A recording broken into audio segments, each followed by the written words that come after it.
다 함께 사도신경 하심으로 12월 넷째 주일 성탄주일 예배를 예수님의 이름으로 드리도록 하겠습니다. 사도신경 하지요. 나는 전능하신 아버지 하나님 천지의 창조주를 믿습니다. 나는 그의 유일하신 아들 우리 주 예수 그리스도를 믿습니다. 그는 성령으로 잉태되어 동정녀 마리아에게서 나시고 본디오 빌라도에게 고난을 받아 십자가에 못 박혀 죽으시고 장사된 지 사흘 만에 죽은 자 가운데에서 다시 살아나셨으며 하늘에 오르시어 전능하신 아버지 하나님 우편에 앉아 계시다가 거기로부터 살아있는 자와 죽은 자를 심판하러 오십니다. 나는 성령을 믿으며 거룩한 공교회와 성도의 교제와 죄를 용서받는 것과 몸의 부활과 영생을 믿습니다. 아멘. 다 함께 찬송가 우리 125장 부르도록 하겠습니다. 찬송가 125장. 찬송가 125장 부르도록 하겠습니다.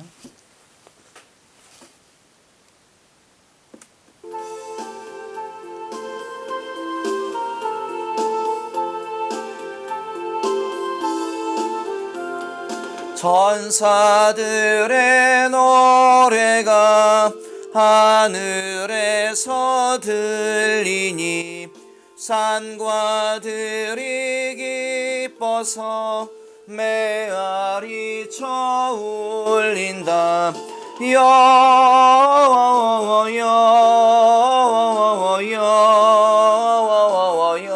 영광을 높이 계신 주께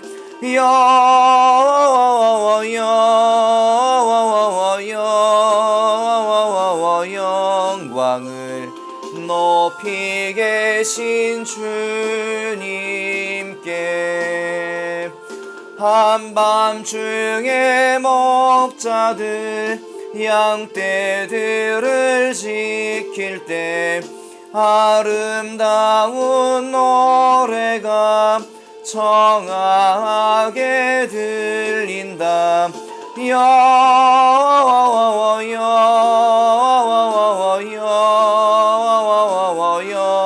영광을 높이 계신 주께 영광을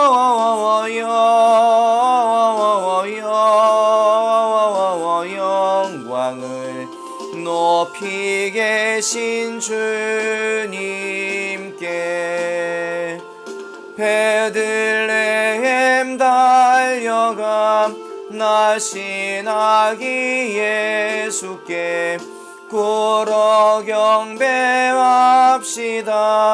탄생하신 아기께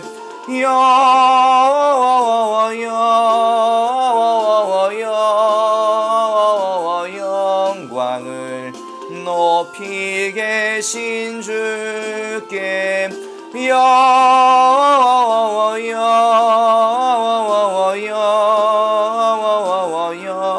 영광을 높이 계신 주님께 사절합시다. 고유 안에 누이신 어린 아기 예수께 우리들도 다 함께 기쁜 찬송 부르자.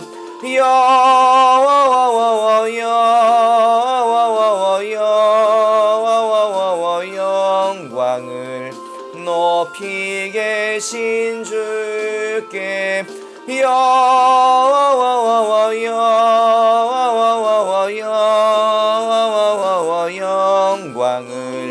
높이 계신 주님께 후렴하겠습니다.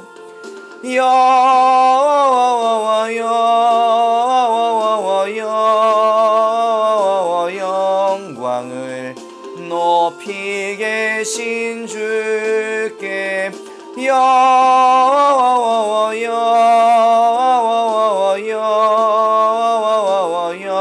영광을 높이 계신 주님께 아멘.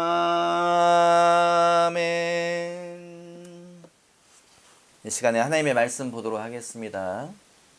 하나님의 말씀은 사도행전 3장 1절에서부터 10절까지 사도행전 3장 1절에서 10절 말씀이에요. 제가 읽어드리겠습니다.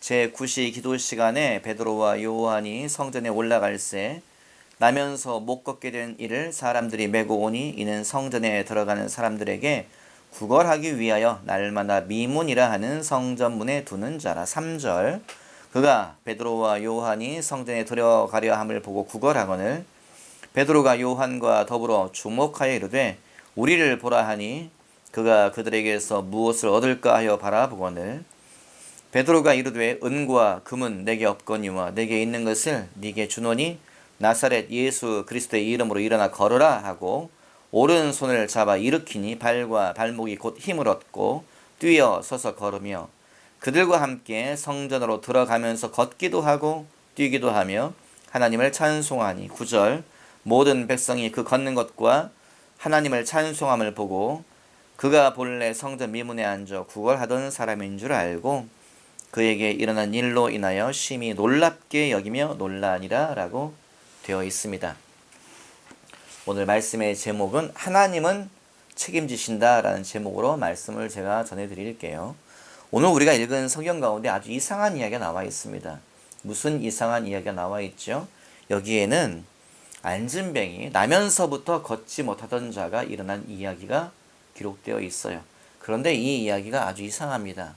무엇이 이상한가 하면 성경을 보면 이 사람은 날마다 성전 미문, 아름다운 문이라는 뜻이에요. 성전 미문에 앉아서 날마다 구걸을 하던 사람이었어요. 그리고 우리가 읽은 성경을 보면은 2절에 보면 1절에 보면 제9시 기도 시간에 베드로와 요한이 성전에 올라갈세라고 되어 있어요. 여러분 베드로와 요한이 이날 하루만 기도하려고 성전에 올라갔을까요? 아닙니다. 베드로와 요한은 아마도 날마다 성전에 올라가서 기도하던 사람들일 거예요. 왜냐하면 사도행전 2장에 보면 그 이야기가 기록되어 있습니다.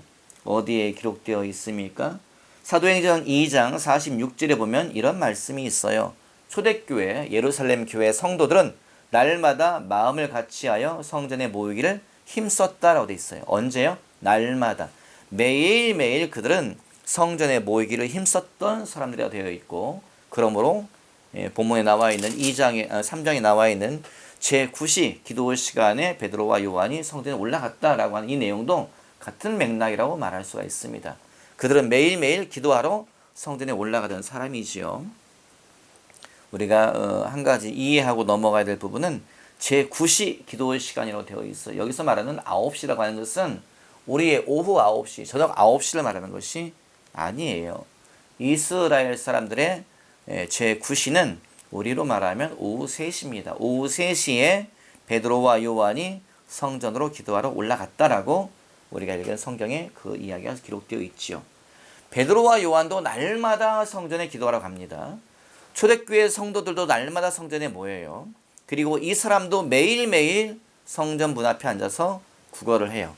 그러면 여러분 베드로와 요한이 이 사람을 이 나면서부터 걷지 못한 자를 나면서부터 지체장애인을 이 안진뱅이를 매일 보았을까요? 보지 않았을까요? 매일 보았겠지요. 날마다 이 사람을 보았을 거예요. 그런데 그때는 베드로와 요한이 그냥 지나쳐 갑니다.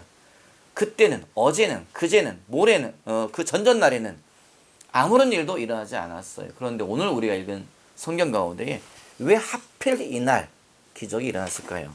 왜 하필 이날 베드로와 요한이 이 안진뱅이를 주목하여 보았을까요? 가슴 아픈 이야기입니다만은 장애를 가지고 있으면 많은 것이 불편하지요. 나면서부터 두 다리를 못 쓰면 모든 것이 불편하지요. 이 본문의 이야기를 제가 읽을 때마다 설교할 때마다 떠오르는 사람이 있습니다.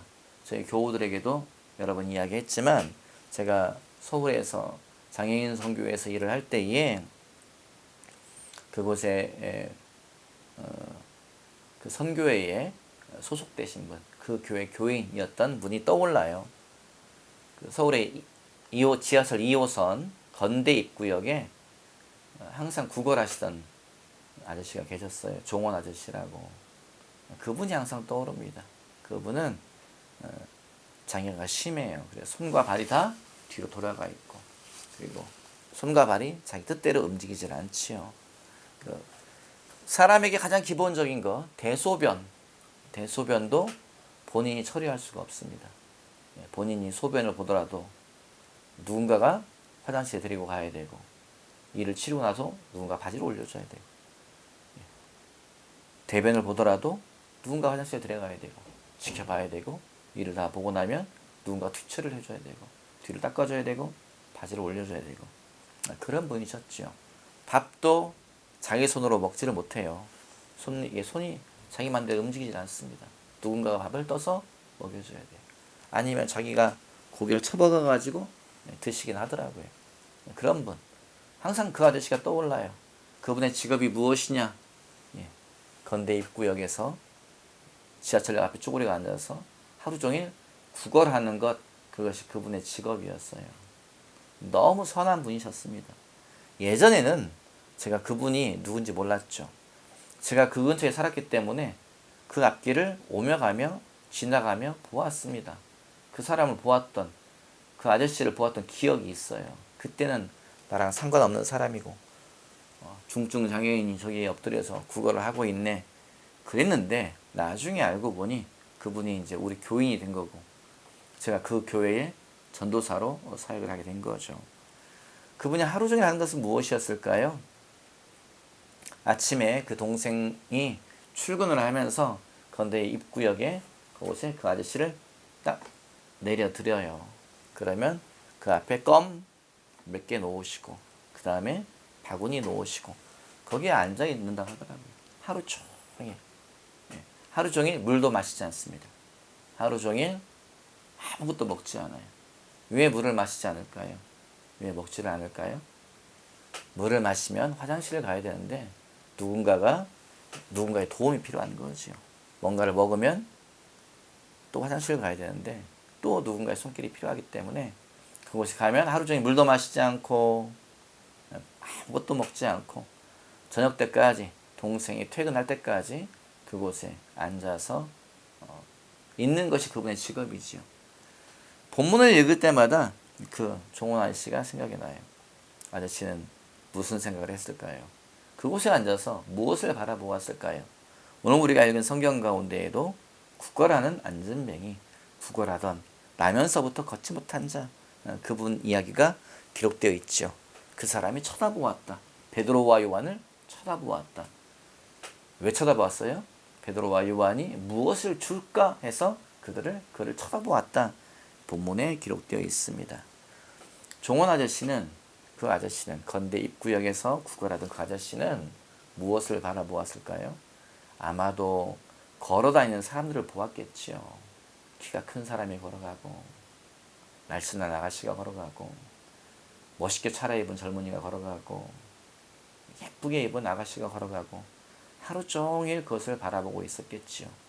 그것을 바라보면서 그분은 마음에 무엇을 품게 되었을까요? 아마도 자기 절망일 거예요. 나는 왜 걷지 못할까? 나는 왜 손발이 돌아가 있을까? 나는 왜 내 입에서 말소리가 똑바로 나오지 않을까? 자기 절망을 계속 마음에 품지 않았을까? 그런 생각을 합니다. 장애라고 하는 것은, 걷지 못한다고 하는 것은, 손발이 돌아갔다고 하는 것은 우리 많은 것을 불가능하게 하지요. 절망에 빠지게 하는 것입니다. 오늘 우리가 읽은 성경의 본문 속에 이 사람도 역시 똑같이 자기 절망에 빠져 있었을 것입니다. 이 사람도 똑같이 지나다니는 사람들을 바라보면서, 걸어가는 사람들을 바라보면서 많은 생각과 많은 고민과 또 많은 절망에 잠겼을 것이라고 우리가 상상해 볼 수 있습니다. 그런데 여러분, 오늘 우리가 읽은 성경 가운데 제가 초두에 여러분에게 질문했던 것처럼 아주 이상한 일이 일어났습니다. 왜 이날이었을까요?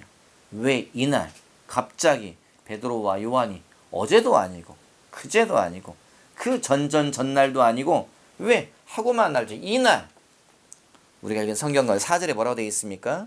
베드로가 요한과 더불어 주목하여 이르되, 다른 성경에 보면 똑바로 바라보았다. 그 사람을 눈여겨 바라보았다. 그렇게 번역되어 있습니다. 갑자기 왜 그날 이 사람을 주목해 보았을까요? 왜 갑자기 그날 이 사람을 지켜보았을까요? 여러분 대답해 보십시오. 여러분 생각해 보세요. 여러분 스스로 왜 그랬을까? 성경을 그냥 막 읽지 마세요. 성경을 그냥 막 흘려 듣지 마십시오. 왜 그랬을까? 그 사람의 입장에서, 베드로와 요한의 입장에서, 이 나면서부터 걷지 못한 이 사람의 입장에서 여러분 성경을 보기 시작하면 전혀 다른 것들이 보입니다. 많은 것들이 보입니다. 그렇게 재밌게 성경을 읽어보시기 바랍니다. 아셨죠? 왜 그날이었을까요? 성경에는 정확하게 그 이유가 기록되어 있지 않더라고요. 그런데 우리가 많은 성경을 통해서 생각해 볼 수 있습니다. 신유의 기적이 일어나기 위해서는 크게 세 가지가 있어야 돼요. 무엇인가 하면 그 사도행전 14장 9절에 보면 비슷한 이야기가 기록되어 있습니다. 사도 바울이 루스드라라고 하는 지역에 갔을 때에 역시 그곳에서 지체 장애인을 만납니다. 안진뱅이를 만나요. 걷지 못하는 자를 만나요. 그런데 그 사람이 사도 바울의 말씀을 듣습니다. 그때에 사도 바울이 성경에 뭐라고 되어 있는가 하면 바울이 말하는 것을 듣건을 누가 들어요? 그 사람이 들었다는 거죠. 그때 바울이 주목하여 구원받을 만한 믿음이 그에게 있는 것을 보고라고 되어 있어요. 무슨 말이냐면은 사도 바울이 그 사람을 보니 그 사람 속에 무엇이 있어요? 믿음이 있더라. 무슨 믿음이요? 이 질병에서부터 이 장애로부터 해방될 만한 나음을 받을 만한 믿음이 그 사람에 있는 것이 보이더라. 그렇게 기록되어 있습니다. 여러분 믿음이 있으면 기적이 일어납니다. 믿음이 있으면 신유가 일어난다는 거죠. 그런데 우리가 읽은 성경 가운데에 오늘 우리가 읽은 본문 가운데에 그런 이야기가 없지요. 그 사람 속에 그 사람이 베드로와 요한의 설교를 들었다 이런 말이 없습니다. 그 사람 속에 믿음이 있더라 이런 구절도 없어요. 그러면 이것은 지나가는 거지요. 두 번째 가능성은 무엇일까요? 예수님은 병든 자들을 보면, 예수님은 많은 무리를 보면, 예수님은 죽은 자를 보면, 그들의 인척들을 보면 성경에 뭐라고 되어 있어요? 불쌍히 여겼다고 되어 있어요. 불쌍히 여겼다. 신유가 일어나기 위해서는 무엇이 있어야 되냐면 사역자 속에, 이것은 사역자지요. 사역자 마음 속에 불쌍히 여기는 마음이 있어야 돼. 그것이 누구의 마음이에요? 예수님의 마음이지요. 그것이 누구의 마음이에요? 그것이 목자의 마음입니다. 양들을 보면 불쌍히 여기는 마음, 병든 자를 보면 불쌍히 여기는 마음, 귀신 들린 자를 보면 불쌍히 여기는 마음, 그 마음이 바로 예수님의 마음이고 그 마음이 있을 때에 기적이 일어납니다. 진짜예요. 여러분 그래서 우리는 병든 자를 보면, 귀신 들린 자를 보면, 무당들을 보면, 점쟁이들을 보면 우리는 불쌍히 여기는 마음을 가져야 됩니다. 그것이 바로 누구의 마음이라고요? 예수님의 마음이다. 그것이 바로 누구의 마음이라고요? 그것이 바로 성령님의 마음이다.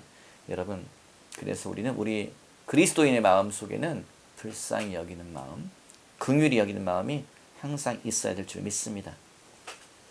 세 번째가 무엇입니까? 세 번째는 바로 성경에 나와 있지 않지만 성령의 감동이지요. 예수님은 무엇을 따라서 일하셨습니까? 때를 따라서 일하셨지요. 예수님은 아무 때나 병자를 고친 것이 아니고 아무 때나 귀신을 내어 쫓은 것이 아니고 아무 때나 죽은 자를 살린 것이 아니에요. 예수님은 항상 하나님의 때를 따라서 일하셨지요. 하나님의 때가 무엇입니까? 하나님의 계획이지요. 예수님은 하나님의 계획표를 따라서 움직이시고 일하셨다. 기적을 행하셨다. 그것이 성경에 계속해서 기록되어 있습니다. 여러분 오늘 우리가 읽은 성경의 이야기는 아마 이 세 번째에 해당하는 것 같아요. 베드로와 요한이 그 사람을 보니 그 사람 속에 무엇이 보여요? 하나님의 시간이 보이더라. 하나님의 계획이 보이더라. 그 사람 속에 하나님의 때가 보이더라. 지금 오늘이 하나님의 때이고 오늘이 성령께서 말씀하시기를 오늘 이 사람이 나을 것이다. 오늘 이 사람이 고침받을 것이다. 성령의 감동이 있다는 것이지요. 그때에 베드로와 요한이 그를 보고 하나님의 시간이 보이네. 하나님의 때가 보이네. 오늘이 이 사람이 고침받는 날이구나. 그것이 보였기 때문에 베드로와 요한이 이 사람에게 말한 것이죠. 뭐라고 말했습니까? 우리를 보라. 우리를 보라. 여러분 사역자하고 우리의 눈이 마주쳐야 됩니다. 저와 여러분의 눈이 마주쳐야 돼요. 교회에 오셔가지고 제 눈을 피하는 분들이 계십니다. 교회에 오셔가지고 땅만 보는 분이 계세요. 설교 때에 사람들 뒤로 숨는 사람들이 있어요. 여러분, 그런 경우에는 믿음의 역사가 잘 안 일어납니다. 성경을 보십시오. 눈과 눈이 마주칠 때에, 하나님의 사람들과 믿음의 사람들과 눈이 마주칠 때에, 예수님과 삭개오가 눈이 마주칠 때에, 그때에 하나님의 일들이, 믿음의 일들이, 새로운 일들이 일어나는 것을 기억하시기 바라요. 교회 오시면 꼭 제 눈을 바라보시고, 교회 오시면 바로바로 예배 끝나자마자, 기도 끝나자마자, 기도할 때 도망가지 마시고 꼭 끝나고 제 눈을 보시고 저와 눈을 마주치시고 저와 손을 잡고 악수하시고 그 다음에 집으로 돌아가시기 바랍니다. 하나님께서 역사하시고 그때에 주님이 무슨 일인가를 반드시 행할 것이라고 저는 믿습니다. 여러분 우리가 이 세 번째를 잊지 마시기 바랍니다. 하나님의 때를 어떻게 합니까? 성령의 감동을 알지요. 성령께서 우리 안에 계시잖아요. 하나님의 사람들 속에 성령이 계시잖아요. 성령께서 우리에게 감동을 주십니다. 성령님이 우리 안에 계신 걸 믿으세요. 저와 여러분 속에, 김교도 목사님 속에만 성령이 계신 것이 아니고 저와 여러분 속에 모든 그리스도인 안에는 성령님이 머물러 계신 것을 믿으십시오. 성령님이 누굽니까? 예수님의 영이지요. 성령님이 누굽니까? 하나님의 영입니다. 하나님의 영이, 예수님의 영이 우리 속에 머물러 계신 것을 믿으십시오. 머물러서 뭐 하십니까? 그분이 주무시나요? 아니죠. 그분은 우리에게 말씀하십니다. 성령의 말씀이 무엇인가요? 성령이 우리에게 들려주시는 그 음성이 무엇입니까? 그것은 바로 우리의 마음의 감동이에요. 성령께서는 우리의 마음의 감동으로 말씀하세요. 여러분 그걸 놓치지 마세요. 그것에 귀를 기울이시기 바랍니다. 그것에 민감성을 가졌으면 좋겠습니다. 제가 며칠 전에 저희가 익산에 있는 연정교회 이야기 제가 설교 때도 말씀드렸고 광고 때도 말씀드렸죠. 그 교회가 리모델링 합니다. 보수공사를 하고 있어요. 그곳에 갔습니다. 갔더니 교회가 손볼 데가 많더라고요. 천정도 무너져 내렸지요. 종탑도 다 낡았지요. 바닥은 꺼졌지요. 벽은 비가 흘러내리고 있지요. 그런 걸 보았어요. 근데 제가 그 교회를 보면서 무슨 생각을 했는가 하면 주님의 집이 세워지는데 나도 헌금을 하고 싶다. 건축은 한 100만 원 정도 헌금을 하고 싶다. 제가 그런 생각을 했습니다. 제가 어떻게 했을까요? 아니야. 이런 생각하지 마. 이거는 이건 성령의 감동이 아닐 거야. 이런 생각하지 마. 제가 그러면서 성령의 감동을 열심히 물리쳤습니다. 예. 왜요? 제가 돈이 없기 때문에. 왜요? 제가 지금 재정적인 압박을 받고 있기 때문에 이건 주의 음성이 아닐 거야. 이건 성령의 감동이 아닐 거야. 그리고 제가 열심히 부딪혔습니다. 잘했지요. 그런데 이제 그 교회 공사하다가 제가 이제 집에 돌아오려고 하는데 이렇게 보니까 교회 종탑을 손질을 하고 있더라고요. 다 녹슬어가지고 그라인더로 녹을 막 갈아내고 있더라고요. 그래서 목사님 뭐 하세요? 제가 물어봤더니 교회 종탑이 너무 녹슬어가지고 갈아내고 있다고 이야기하시더라고요. 제가 종탑을 보면서 무슨 생각을 했겠어요? 갑자기 마음속에 내가 저 종탑을 내가 헌물하고 싶다 이런 마음이 드는 거예요. 저 종탑을 새로 내가 해주고 싶다 마음이 드는 거예요. 그 즉시 제가 제 머리를 쳤습니다. 이건 아니야. 이건 성령의 감동이 아니야. 이건 내 생각이야. 아니야 하고 감동을 다 뿌리치고 모른 척하고 집으로 돌아왔습니다. 왜요? 돈이 없기 때문에. 왜요? 이건 주의 감동이 아닐 거라고 제가 마음속에 그리고 돌아왔지요. 제가 그 다음날 다시 그 교회에 가봤어요. 봉사를 어디까지 진행했나 가봤습니다. 갔더니요 꽤 많이 진행했더라고요. 그런데 갔더니 교회 종탑을 분해해가지고 밑으로 내려놨더라고요. 물어봤어요. 목사님, 교회 종탑을 왜 분해해서 밑으로 내려놨습니까? 물어봤더니 어제 녹을 제거하다 보니까 너무 녹슬어가지고 이거 쓰지 못할 것 같더라고요. 새로 하는 게 낫겠다 싶어가지고 분해해서 내려놨습니다라고 일하시는 목사님이 얘기하시더라고요. 제가 또 물어봤죠. 목사님, 교회 종탑 돈이 꽤 많이 들어가지 않겠습니까? 제가 알아봤더니 100만 원 정도 한다고 하더라고요. 얘기하더라고요. 여러분 100만 원입니다. 어제 갑자기 제가 생각했던 숫자하고 딱 맞아떨어지는 100만 원이라는 글자가 딱 들어왔어요. 제가 물어봤죠. 목사님 100만 원 있습니까? 없지요. 그럼 어떻게 하시려고요? 저희끼리 이야기했습니다. 무슨 얘기 하셨어요? 제가 종탁을 분해한다고 할 때에 다른 목사님 안 돼요. 하지 마세요. 이야기하길 걱정하지 마세요. 하나님이 하실 거예요. 걱정하지 마세요. 오늘 제일 첫 번째로 방문한 교회 목사님이 분명히 헌물하실 거예요. 그래서 제가 물어봤습니다. 목사님 누가 제일 첫 번째로 방문했습니까? 어느 교회 누가 오셨습니까? 목사님 축하드립니다. 창조교회 목사님. 목사님 첫 번째 방문자이십니다. 제가 그 순간 깜짝 놀랐어요. 여러분 제가 어제 무슨 생각했다겠죠? 내가 이 교회에 100만 원 헌금하고 싶다. 제가 무슨 생각했다겠죠? 저 십자가 내가 했으면 좋겠다. 그런데 제가 뭐라고요? 이건 아닐 거야. 이건 성령의 감동이 아닐 거야. 이건 내 생각이야. 이거 안 돼. 제가 그래 물 뿌리치고 왔는데 다음날 성령께서 그 목사님 입을 통해서 저에게 말씀하시더라고요. 내가 너에게 어제 말하지 않았니? 100만 원 십자가 내가 너에게 준 감동이다. 네가 해라. 바로 제가 알겠습니다. 목사님 제가 100만 원 송금해 드릴게요. 그리고서 바로 그 당일에 100만 원 제가 보내드렸어요. 없는 중에 100만 원 보냈습니다. 주님의 음성이라고 믿고 성령의 음성이라고 믿고 바로 송금해드렸습니다. 십자가 종탁 올렸더라고요. 예쁘게 새로 해서 올린 것을 사진으로 제가 보게 되었습니다.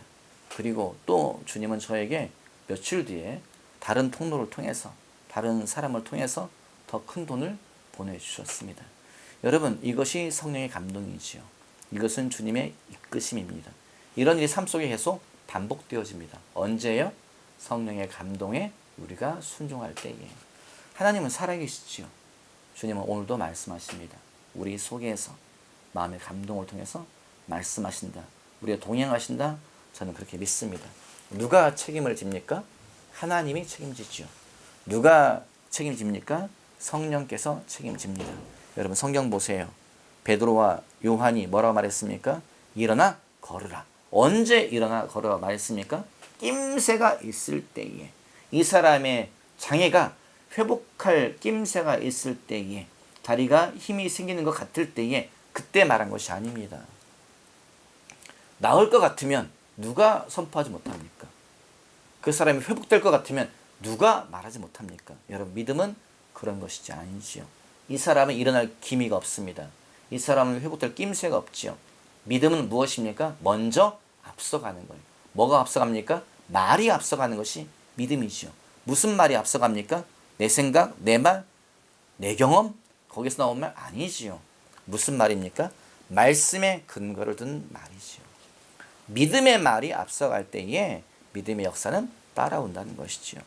베드로와 요한은 낌새를 보고 말한 것이 아닙니다. 조짐을 보고 말한 것이 아니죠. 무엇을 보았습니까? 하나님의 때, 낌새도 없고 조짐도 없지만 하나님의 때, 성령의 감동, 그것을 보고 느끼고 선포한 것이죠. 일어나 걸으라.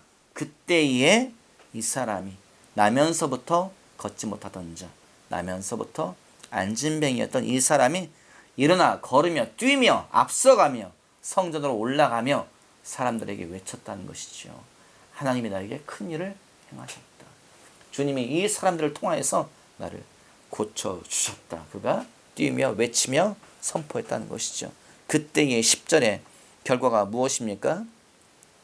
그가 본래 성전 미문에 앉아 구걸하던 사람인 줄 알고 그에게서 일어난 일로 인하여 심히 놀랍게 여기며 놀라니라 라고 되어 있어요. 모든 사람이 이 일로 말미암아서 깜짝 놀라게 되었다.